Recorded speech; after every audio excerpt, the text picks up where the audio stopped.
கதிரவன் நேயர்களுக்கு வணக்கம். இன்று ஆகஸ்ட் மாதம் 23ஆம் தேதி 2015ஆம் ஆண்டு. இன்றைய தினம் வெளியாகியுள்ள பத்திரிகைகளின் பிரதான செய்திகளை பார்த்தோமேயானால், முதலில் வீரகேசரி வார இதழின் பிரதான செய்தியாக, புதிய அரசு தமிழ் மக்களை ஏமாற்றக்கூடாது, கூட்டமைப்பு வாய்ப்பை தவறவிடக்கூடாது, ஆயர்கள், சிவில் அமைப்புகள், புத்திஜீவிகள் கருத்து என்ற தலைப்பில் வெளியாகியுள்ளது. புதிய அரசாங்கம் வாக்குறுதி அளித்ததை போன்று தமிழ் மக்களின் நீண்டகால இனப்பிரச்சினைக்கு தீர்வை துரிதமாக முன்வைக்க வேண்டும். வெறுமனே காலத்தை கடத்தி தமிழ் மக்களை ஏமாற்றக்கூடாது.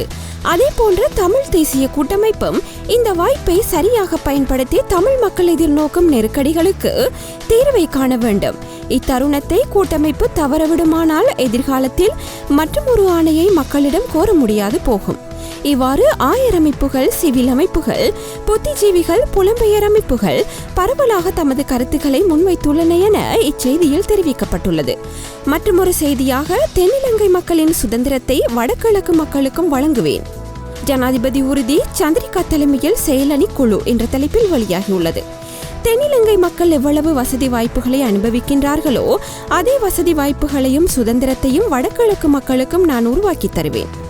இலங்கை ஓர் அழகான நாடு.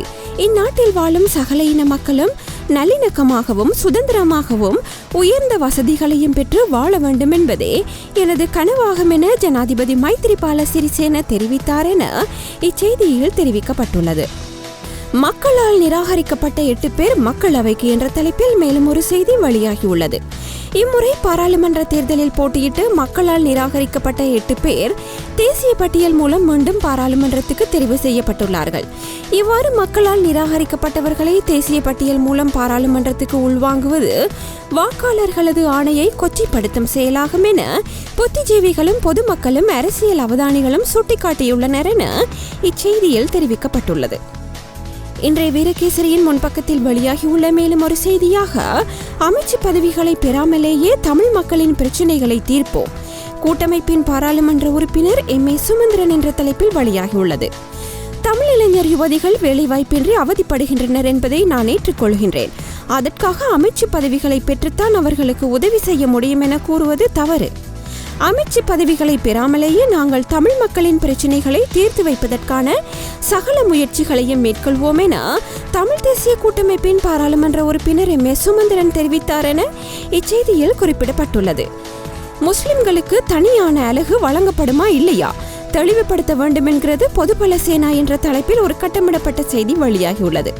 முஸ்லிம்களுக்கு தனியான நிர்வாக அலகுகள் வழங்கப்படுமா இல்லையா என்பது தொடர்பாக தேசிய அரசு தெளிவுபடுத்த வேண்டும் என தெரிவித்த பொதுபல சேனா, சிங்கள மக்களுக்கு அநீதி இழைக்கும் தேர்தல் முறையில் உடனடி மாற்றம் செய்ய வேண்டும் எனவும் தெரிவித்ததாக இச்செய்தியில் குறிப்பிடப்பட்டுள்ளது.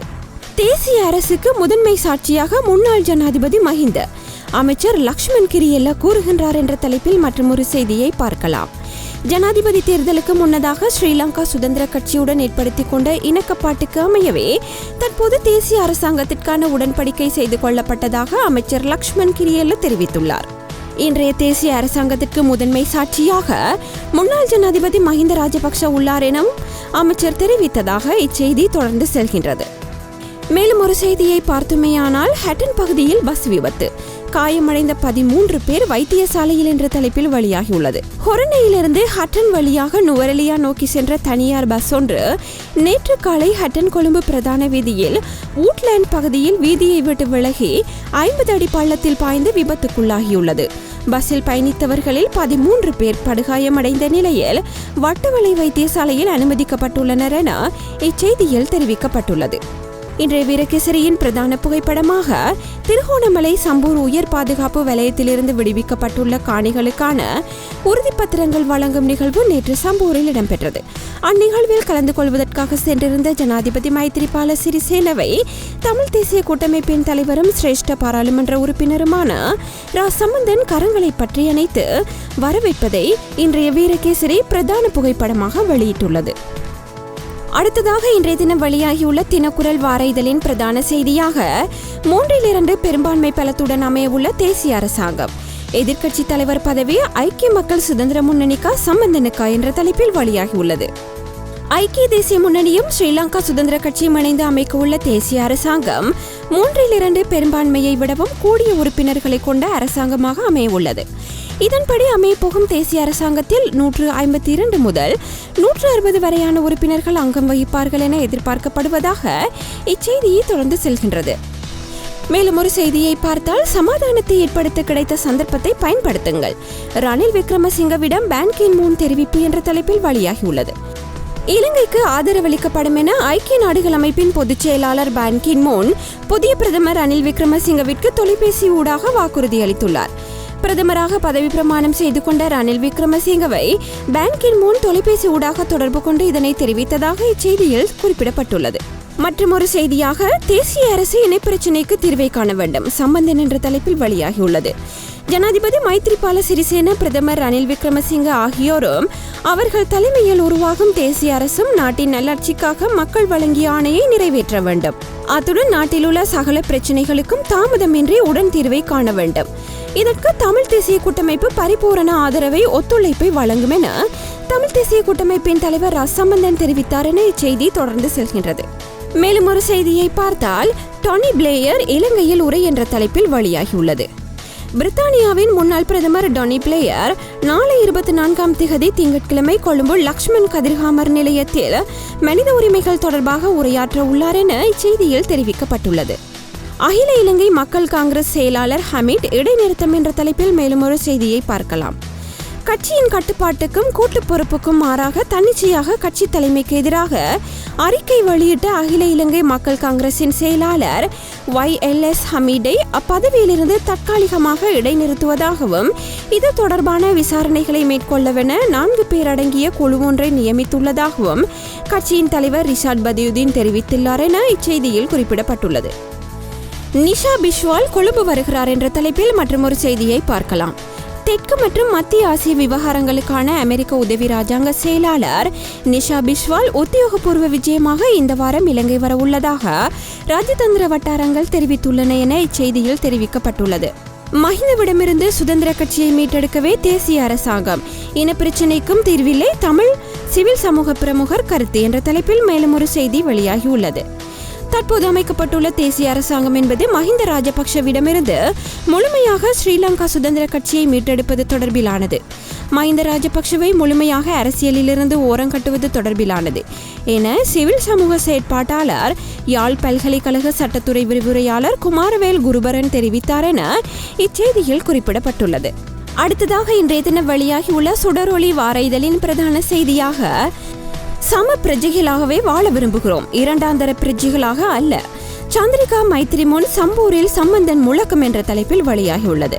வன்முறையை நாம் அடியோடு நிராகரிக்கின்றோம், பிரச்சினைக்கு சமாதானத்துடன் தீர்வு காண விரும்புகிறோம், தமிழ் மக்களின் பிரச்சினைகள் பற்றி ஆலோசனை மேற்கொண்டு பேச்சு நடத்தி நியாயமான நிரந்தரமான அரசியல் தீர்வை பெற்றுக் கொடுக்க ஜனாதிபதி மைத்ரிபால சிறிசேன நடவடிக்கை எடுக்க வேண்டும், அதுவே எமது தமிழ் மக்கள் அனைவரினதும் விருப்பம். இவ்வாறு தமிழ் தேசிய கூட்டமைப்பின் தலைவர் சம்பந்தன் தெரிவித்தார் என இச்செய்தி தொடர்ந்து செல்கின்றது. மற்றும் ஒரு செய்தியை பார்த்தால், எனது ஆட்சியில் தமிழருக்கு தீர்வு, சம்பூரில் ஜனாதிபதி மைத்ரி உறுதி, கூட்டமைப்பின் வெற்றிக்கும் வரவேற்பு என்ற தலைப்பில் வெளியாகியுள்ளது. இது தொடர்பான செய்தியை நாம் ஏற்கனவே பல வார இதழ்களில் பார்த்திருந்ததால் மேலும் ஒரு செய்தியை பார்ப்போம். நல்லிணக்கமே உடன் தேவை, ரணிலிடம் பான் கி மூன் எடுத்துரைப்பு என்ற தலைப்பில் வெளியாகியுள்ளது. இது தொடர்பிலான செய்தியை கூட நாம் ஏற்கனவே பல வார இதழ்களில் பார்த்திருந்தோம். யாழில் 2 சடலங்கள் மீட்பு என்ற தலைப்பில் மற்றும் ஒரு செய்தி வெளியாகியுள்ளது.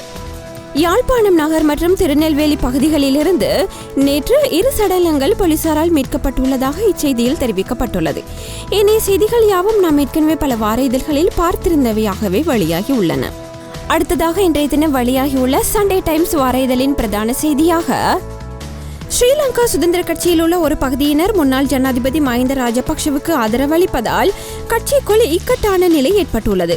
அத்துடன் இவர்கள் புதிதாக ஒரு கூட்டணியை அமைத்து பாராளுமன்றத்தில் எதிர்க்கட்சியாக செயற்படவும் தீர்மானித்துள்ளனர். இவ்வாறான ஒரு சூழ்நிலையில் ஐக்கிய மக்கள் சுதந்திர கூட்டமைப்பின் தலைவர்கள் இன்று ஒன்று கூடி முக்கிய தீர்மானம் ஒன்றை எடுக்க உள்ளதாக தெரிவிக்கப்பட்டுள்ளது. எவ்வாறெனினும் கட்சியிலிருந்து பிரிந்து செல்பவர்கள் மற்றும் தவறான நடவடிக்கையில் ஈடுபடுபவர்களுக்கு ஜனாதிபதி எச்சரிக்கை விடுத்துள்ளதாகவும் இச்செய்தியில் தெரிவிக்கப்பட்டுள்ளது. அடுத்ததாக இன்றைய தினம் வெளியாகியுள்ள லங்காதீப வார இதழின் பிரதான செய்தியாக 3/2 பெரும்பான்மை பலத்துடன் கூடிய அரசாங்கம் என்ற தலைப்பில் வெளியாகியுள்ளது. ஐக்கிய தேசிய முன்னணியும் ஸ்ரீலங்கா சுதந்திர கட்சியும் இணைந்து அமைக்கவுள்ள தேசிய அரசாங்கம் 3/2 பெரும்பான்மையை விடவும் கூடிய உறுப்பினர்களை கொண்ட அரசாங்கமாக அமைய உள்ளது. இதன்படி அமையப்போகும் தேசிய அரசாங்கத்தில் 150க்கும் அதிகமான உறுப்பினர்கள் அங்கம் வகிப்பார்கள் என இச்செய்தியில் தெரிவிக்கப்பட்டுள்ளது. ஏனைய செய்திகள் யாவும் நாம் ஏற்கனவே பல வார இதழ்களில் பார்த்தவையாகவே வெளியாகியுள்ளன. அடுத்ததாக இன்றைய தினம் வெளியாகியுள்ள உதயன் வார இதழின் பிரதான செய்தியாக எனது ஆட்சியில் தமிழருக்கு தீர்வு, சம்பூரில் நேற்று ஜனாதிபதி மைத்திரி உறுதி, கூட்டமைப்பின் வெற்றிக்கும் வரவேற்பு என்ற தலைப்பில் வெளியாகியுள்ளது. இது தொடர்பான செய்தியை நாம் ஏற்கனவே பல வார இதழ்களில் பார்த்திருந்தோம். மேலும் ஒரு செய்தியை பார்த்தால் 35 பேரை மட்டும் கொண்ட அமைச்சரவை புதிய அரசியல் என்ற தலைப்பில் வெளியாகியுள்ளது. புதிதாக அமையவுள்ள தேசிய அரசியல் அமைச்சர்களின் எண்ணிக்கை 35ஆக வரையறுக்கப்பட்டிருக்கும் என்று கொழும்பு அரசியல் வட்டாரங்கள் தகவல் வெளியிட்டுள்ளன.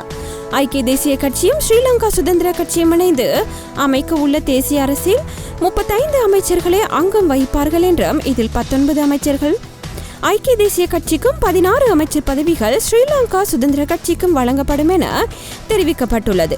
அதேவேளை ஐக்கிய தேசிய கட்சி ஏற்கனவே அமைச்சரவையில் அங்கம் வகிக்கும் அமைச்சர்களுக்கு தேசிய அரசியல் அமைச்சர் பதவிகளை வழங்க உள்ளது.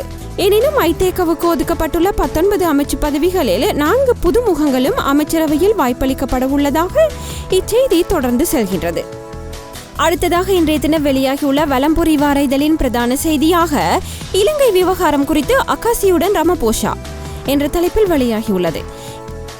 இலங்கையின் சமாதான முயற்சிகள், புனர்வாழ்வு மற்றும் புனரமைப்பு தொடர்பில் இலங்கைக்கான ஜப்பானிய சிறப்பு தூதுவர் யசுஷி அக்காஷியுடன் தென்னாப்பிரிக்க பிரதி ஜனாதிபதி சிறில் ரமபோசா பேச்சுவார்த்தை நடத்த உள்ளதாக தகவல்கள் வெளியாகியுள்ளன என செய்தியில் தெரிவிக்கப்பட்டுள்ளது. மேலும் ஒரு செய்தியாக பிரதமர் ரணில் ஏற்பாடு செய்த தேநீர் விருந்துபசாரத்தை புறக்கணித்தார் மஹிந்த என்ற தலைப்பில் வெளியாகியுள்ளது. பிரதமராக ரணில் விக்ரமசிங்க மீண்டும் பதவியேற்ற நிகழ்வு முடிவடைந்தவுடன் இந்நிகழ்வில் கலந்து கொண்ட அனைவருக்கும் ஜனாதிபதி செயலகத்தில் ஏற்பாடு செய்யப்பட்டிருந்த தேநீர் விருந்துபசார நிகழ்வில் மஹிந்த ராஜபக்ஷ கலந்து கொள்ளவில்லை என தெரிவிக்கப்படுகின்றது. நாளேடுகளில் நமது பார்வையோடாக இன்றைய தினம் கொழும்பு மற்றும் யாழ்ப்பாணத்திலிருந்து வெளியாகியிருந்த மும்மொழி வார இதழ்களின் பிரதான செய்திகளை பார்த்திருந்தோம்.